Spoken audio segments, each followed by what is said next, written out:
Hello दोस्तों, स्वागत है मेरे यूट्यूब चैनल में। और आज हम करने वाले हैं करेंट अफेयर, जो कि है करेंट अफेयर पूरे एक सप्ताह का है। और ये है 27 अगस्त 2025 टू 24 अगस्त 2025 तक के जितने भी महत्वपूर्ण करेंट अफेयर है, जो भी मुझे लगा कि महत्वपूर्ण है आपके एग्ज़ाम के प्रोस्पेक्टिव से, तो मैंने उन सभी क्वेश्चन को जो है यहाँ पे दिया है। ओके, तो चलिए हम स्टार्ट करते हैं। हमारा पहला क्वेश्चन है कि पांचवी पीढ़ी का SU लड़ाकू विमान किस देश का है। हमारा ऑप्शन ए है रूस, option B Bharat, option C Sweden या ऑप्शन डी फ्रांस। तो इसका करेक्ट आंसर है ऑप्शन ए। जो पांचवी पीढ़ी का SU-57 लड़ाकू विमान है वो जो है रूस देश का है। तो हम नेक्स्ट क्वेश्चन की ओर बढ़ते हैं। बोला गया कि सर्वोच्च न्यायालय ने गुरुवार को किस उच्च न्यायालय के आदेश में हस्तक्षेप करने से इनकार कर दिया, जिसे नगर पालिका और पंचायत में OBC के लिए आरक्षण को बढ़ाकर 42% करने वाले दो सरकारी आदेशों पर रोक लगा दी थी। तो अगर आप देखेंगे तो इस क्वेश्चन को मैंने पहले भी करवाए थे। अगर आपने मेरा पहले वाला करंट अफेयर वाला वीडियो देखा होगा तो मैंने उसमें जो है इसके बारे में बताया था अच्छे से। ओके, तो इसका पहला ऑप्शन है तेलंगाना, मुंबई, मद्रास या कर्नाटक। तो इसके अनुसार से क्या है, सुप्रीम कोर्ट ने जो है तेलंगाना उच्च न्यायालय के है ना आदेश को हस्तक्षेप करने से इनकार कर दिया है।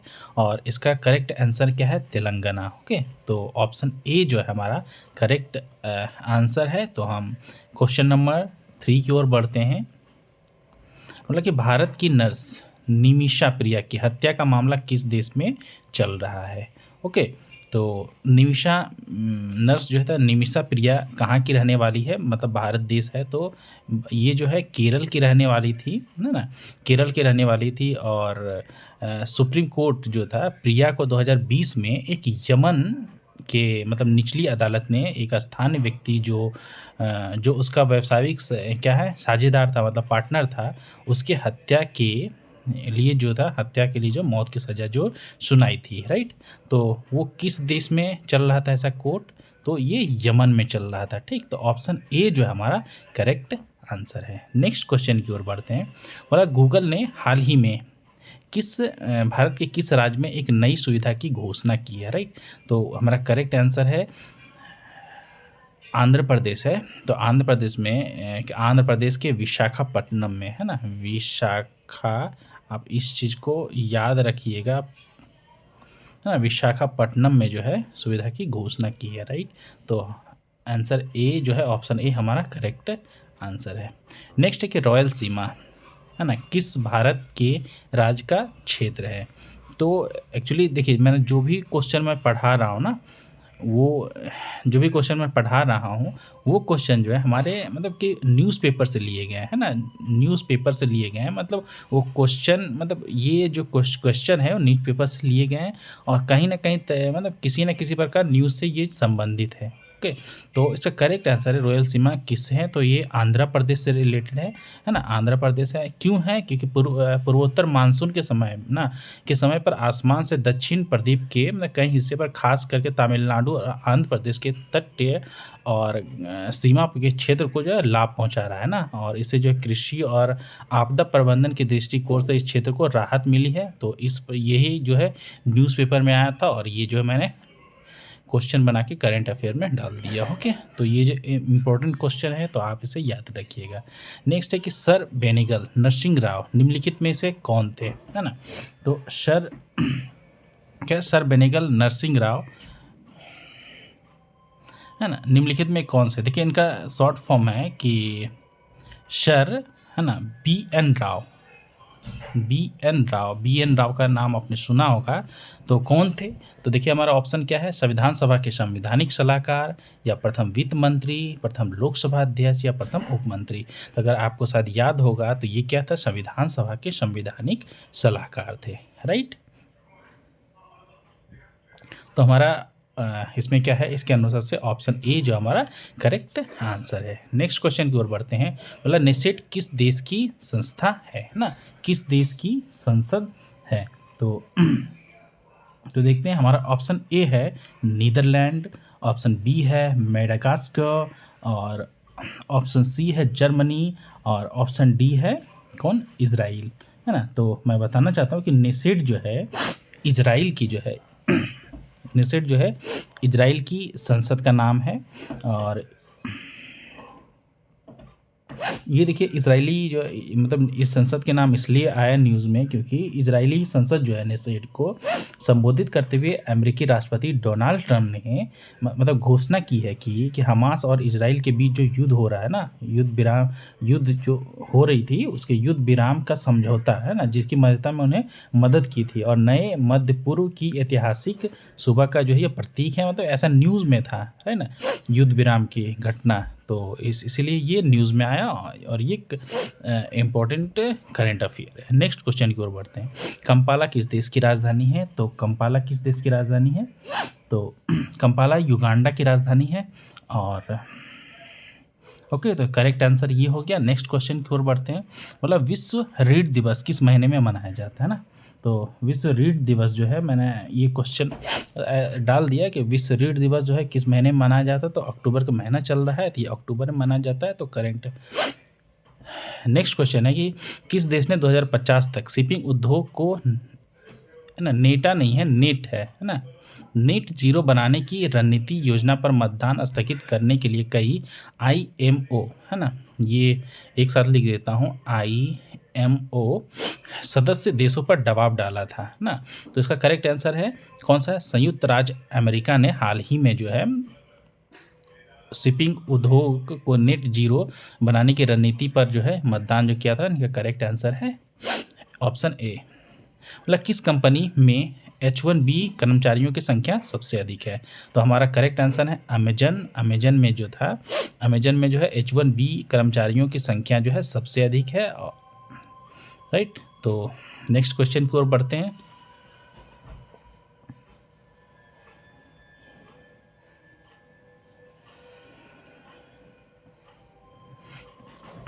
किस राज्य सरकार ने अगले वर्ष से पुलिस नौकरियों में अग्निवीर के लिए 20% जो है क्षैतिज आरक्षण आवंटित करने का वादा किया है?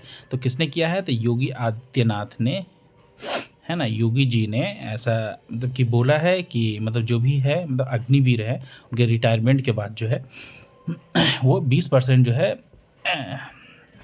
नौकरियों में क्या करेंगे, जो मतलब 20% क्षैतिज जो है आरक्षण दिया जाएगा। ओके, ये घोषणा किसने की था? योगी आदित्यनाथ ने किया था मंगलवार को, जो कि यूपी के मुख्यमंत्री हैं। तो हमारा करेक्ट ऐसा ऑप्शन आंसर क्या हो जाएगा? ऑप्शन ए, जो कि उत्तर प्रदेश है, राइट। तो नेक्स्ट है कि नेक्स्ट क्वेश्चन है कि तमिलनाडु सरकार एक कानून में संशोधन करना चाहती है। वो कौन सा कानून है? ताकि महिलाओं को लगभग 20 ऐसे कामों में काम करने की अनुमति मिल सके जिन्हें खतरनाक माना गया है और जिनमें अब तक उन्हें काम करने से प्रतिबंधित किया गया था ना। इस कानून का नाम क्या है? तो इस कानून का नाम है तमिलनाडु कारखाना अधिनियम 1950। मैं अगर इस क्वेश्चन को समझाऊं तो क्या है, 20 ऐसे काम थे, है ना, 20 ऐसे काम थे जिनमें तो अब तक जो है क्या है, अब तक मतलब ये काम जो है खतरनाक माना जाता था, खतरनाक माना जाता था। ओके, खतरनाक माना जाता था, और इसमें जो है महिलाओं को काम करने से रोका जाता था, ठीक ना, प्रतिबंधित किया जाता था। तो ऐसे काम पे क्या है, अनुमति मतलब प्रतिबंध हटाने के लिए ना मतलब प्रतिबंध हटाने के लिए जो है संशोधन करना चाहती है। और जो मतलब वो कानून कौन सा था जो प्रतिबंध लगाती थी? तो तमिलनाडु कारखाना नियम जो था 1950, जो कि ऑप्शन डी में है, इसका करेक्ट आंसर है। नेक्स्ट क्वेश्चन की ओर बढ़ते हैं। एनपीएफ के नेता कौन है? तो एनपीएफ के नेता कौन है? तो एनपीएफ के बारे में क्या है कि एनपीएफ का फुल फॉर्म क्या होता है? नागा पीपुल्स फ्रंट, है ना, नागा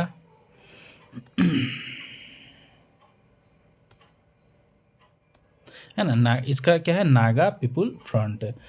और जो कि है कि इनका फुल फॉर्म हो गया। और एनपीएफ के नेता कौन है? तो मैं बताना चाहता हूँ कि नागालैंड के मुख्यमंत्री नेलीफो रियो ने मंगलवार को क्या है, नागा पीपुल फ्रंट जिसे एनपीएफ के बोलते हैं, के अध्यक्ष चुने गए हैं। और इसके साथ ही इस क्षेत्र पार्टी में उनकी औपचारिक जो है वापसी हो गई है, जिनका नेतृत्व उन्होंने कभी नहीं किया था ना, कभी किया था, और इसे बाद में छोड़कर नेशनली डेमोक्रेटिक है ना प्रोग्रेसिव पार्टी का गठन किया था।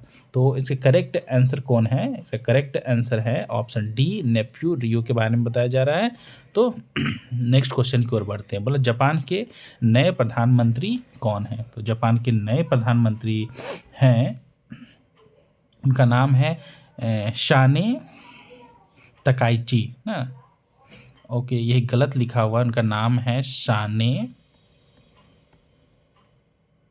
Takaichi, right. मतलब ऑप्शन डी है ये, ऑप्शन डी में ये है, तो हमारा करेक्ट आंसर हो गया, आप याद रख लीजिएगा। मतलब पाकिस्तान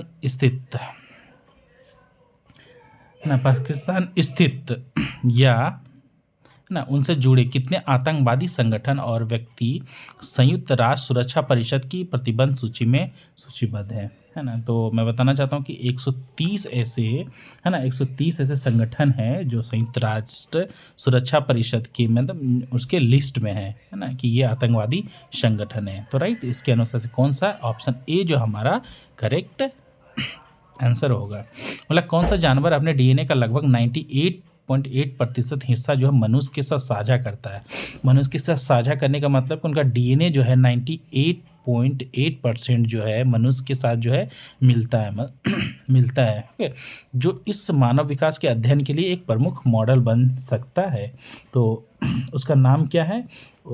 तो क्या है? ऑप्शन डी, जिसमें कि चिंपैंजी है। तो चिंपैंजी का डीएनए जो है 98.8% जो है मानव से मिलता है। तो क्या होगा कि लोग जो है जो भी अध्ययन करेंगे तो इनके डीएनए से जो है इन पर रिसर्च कर सकते हैं, तो हाँ इजी होगा, राइट। तो नेक्स्ट क्वेश्चन को बढ़ते हैं। बोला यूरोपीय संघ का शीर्ष मानवाधिकार पुरस्कार किसके नाम पर जो है रखा गया है, राइट। तो मैं बताना चाहता हूँ कि हाँ, सबसे पहले जो है इनका नाम है आंद्रेई शखारोव। ओके, इसके हमारा ये करेक्ट आंसर है। अब ये कौन थे? तो सोवियत संघ के असंतुष्ट नोबेल शांति पुरस्कार विजेता आंद्रे शखारोव के नाम पर जो है पर स्थापित यह वार्षिक है, मतलब एवरी ईयर जो है दिया जाता है ना, वार्षिक है। वार्षिक यूरोपीय संघ पुरस्कार 1988 है ना, 1988 में मानवाधिकार की और बुनियादी स्वतंत्रता की रक्षा करने वाले व्यक्तियों या समूहों को सम्मानित करने के लिए जो है दिया जाता है। मतलब 1988 से ये दिया जाता है और ये एवरी ईयर दिया जाता है, राइट। इनका नाम क्या है? आंद्रेई शखारोव इनका नाम है, राइट। तो हम नेक्स्ट क्वेश्चन की ओर बढ़ते हैं। बोला निम्नलिखित में कौन सा राज्य 1 नवंबर को अत्यधिक गरीबी से मुक्त घोषित किया जाएगा? उस राज्य का नाम क्या है? हमारा ऑप्शन सी, जो कि केरल है। केरल में 1 नवंबर को जो अत्यधिक गरीबी से मुक्त जो है घोषित कर दिया जाएगा, राइट। नेक्स्ट क्वेश्चन को बताएं, विश्व में कच्चे तेल का सबसे बड़ा आयातक कौन है? तो अगर विश्व में बात करें कच्चे तेल का सबसे बड़ा आयातक कौन है, तो चीन जो है विश्व में कच्चे तेल का जो है सबसे बड़ा क्या है? आयातक है।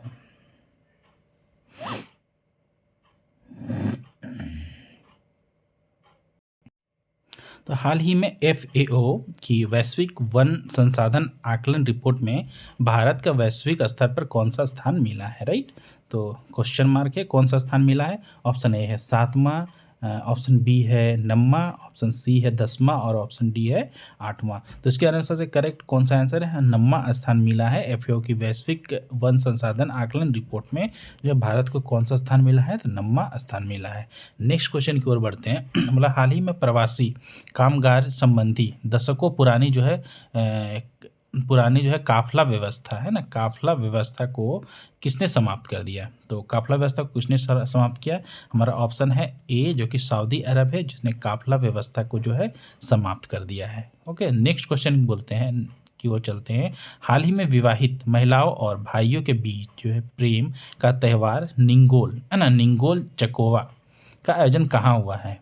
तो निंगोल चकोवा का आयोजन कहाँ हुआ है? तो हमारा ऑप्शन बी जो है, जिसमें मणिपुर है, मणिपुर में निंगोल चकोवा का आयोजन हुआ है। तो ऑप्शन बी हमारा करेक्ट आंसर है। मतलब हाल ही में इच्छा मृत्यु को है ना, वैध, है ना, वैध बनाने वाला पहला लैटिन अमेरिकी देश कौन सा है? ऑप्शन ए है अर्जेंटीना, ऑप्शन बी है चिली, ऑप्शन सी है ब्राज़ील, ऑप्शन डी है उरुग्वे। तो इसके अंदर करेक्ट आंसर कौन सा है? उरुग्वे जो है करेक्ट आंसर है। मतलब कि इच्छा मृत्यु को इच्छा मृत्यु के यूथेनेशिया बोलते हैं शायद, ना? तो उसको ना, मतलब अपने मन से, मतलब किसी को कोई बीमारी हो गया, राइट? एक आदमी है, इसको कुछ बीमारी हो गया, इसके कारण जो है बहुत ये तड़प रहा है ना, तो ये चाहता है कि मतलब बीमारी झेलने से अच्छा है क्या, ये मर जाए ना। तो इसी को इच्छा मृत्यु कहते हैं, मतलब अपने इच्छा से जो है मृत्यु प्राप्त करना, इच्छा मृत्यु। और इसको क्या है, वैध बनाने वाला कौन सा लैटिन अमेरिका देश बन गया है? तो वो है उरुग्वे। तो करेक्ट आंसर है। नेक्स्ट क्वेश्चन की ओर बढ़ते हैं। तो हाल ही में 2025 आर्थिक स्वतंत्रता सूचकांक में भारत को वैश्विक स्तर पर कौन सा स्थान मिला है? 129वां स्थान है, ओके, या 128वां स्थान, या 126वां स्थान, या 73वां स्थान, राइट? तो इसका करेक्ट आंसर है 128वां स्थान मिला है। ऑप्शन बी जो है हमारा करेक्ट आंसर है। नेक्स्ट क्वेश्चन कि हाल ही में प्राचीन बंदरगाहों और विरासत स्थलों को एक साथ जोड़ने के लिए, है ना, स्पाइस रूट पहल किसने शुरू की है? तो स्पाइस रूट पहल किसने शुरू की है? तो केरल राज्य ने स्पाइस रूट पहल जो स्टार्ट किया है। तो ऑप्शन बी जो है हमारा करेक्ट आंसर है। नेक्स्ट है कि कौन सी भारत की कंपनी सबसे अधिक तेल की खरीदारी जो है करती है? तो कौन सी कंपनी करती है? तो रिलायंस लिमिटेड जो है, रिलायंस लिमिटेड का नाम आता है यहाँ पे, जो है सबसे, मतलब कि भारत की कंपनी जो है जो सबसे अधिक तेल की खरीदारी करती है। ऑप्शन सी हमारा करेक्ट आंसर है। नेक्स्ट है कि आगामी आसियान जो है शिखर सम्मेलन की मेजबानी जो है कौन सा देश कर रहा है? तो इसका मेजबानी कौन सा देश करेगा? हमारा पहला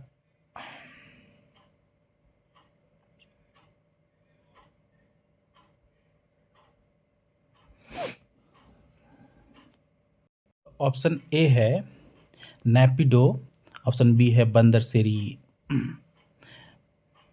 भवन, ऑप्शन सी है कुआलालंपुर, ऑप्शन डी है मनीला। मैं बताना चाहता हूँ कि ऑप्शन सी जो है कुआलालंपुर मनीला, है ना, ये आगामी जो है आसियान शिखर सम्मेलन की मेजबानी करने वाला है, जो कि आसियान का क्या दक्षिण पूर्व एशियाई राष्ट्र संघ होता है ना, इसे जो है करेगा, राइट? तो नेक्स्ट क्वेश्चन की ओर बढ़ते हैं। बोला मुख्य न्यायाधीश गवाई, मतलब ये है गवई, राइट ना, गवई 24 नवंबर को सेवानिवृत्त, मतलब रिटायर होने वाले हैं। उनके उत्तराधिकारी कौन है? मतलब उनके बाद जो है कौन से जस्टिस जो है आने वाले हैं, राइट ना?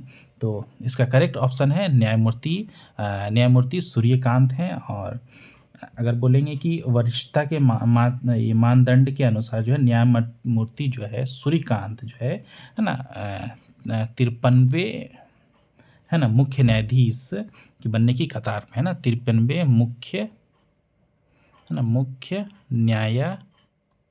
न्यायाधीश, है ना, मुख्य न्यायाधीश बनने के कतार पे हैं। तो हमारा ऑप्शन सी जो है हमारा करेक्ट आंसर है।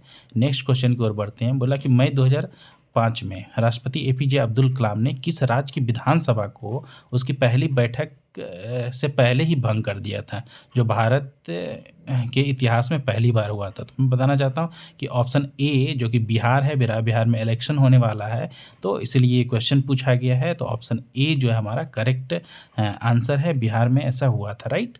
नेक्स्ट क्वेश्चन, और ये हमारा आखिरी क्वेश्चन है। तो केन्या की मैराथन विश्व रिकॉर्ड धारक रूथ चेम्पेंगेटी पर हाल में ही में एथलेटिक्स इंटीग्रिटी यूनिट ने 3 साल का जो है प्रतिबंध लगा दिया है। तो उन पर प्रतिबंध का कारण क्या है? ऑप्शन ए है गलत जो है दस्तावेजीकरण, मतलब गलत डॉक्यूमेंट देना, डोपिंग, मैच फिक्सिंग, या उम्र संबंधी धोखाधड़ी। तो मैं बताना चाहता हूँ इसका करेक्ट आंसर है डोपिंग के कारण जो है उन्होंने, मतलब कि उनको जो है 3 साल के लिए जो है उन पर प्रतिबंध लगा दिया गया है। ओके, तो हमारा ऑप्शन जो है बी जो है करेक्ट है। तो हमने आज टोटल 31 क्वेश्चन कंप्लीट किया है। ये जो क्वेश्चन मैंने बताया है 17 अक्टूबर, है ना, 2025 से कब तक का है? 24 अक्टूबर 2025 तक। और आने वाले नेक्स्ट वीडियो में मीन्स मेरे कहने का मतलब कि नेक्स्ट सप्ताह में, आने वाले सप्ताह में मैं कितना 25 अक्टूबर से जो भी होगा 1 सप्ताह का पूरा करंट अफ़ेयर जो है, मतलब जो भी महत्वपूर्ण लगेगा परीक्षा के दृष्टिकोण से, मैं उनको अपलोड करूँगा। तो ठीक है, आप मेरा वीडियो देखिए और मेरे चैनल को लाइक एंड सब्सक्राइब किए। Thank you for my watching.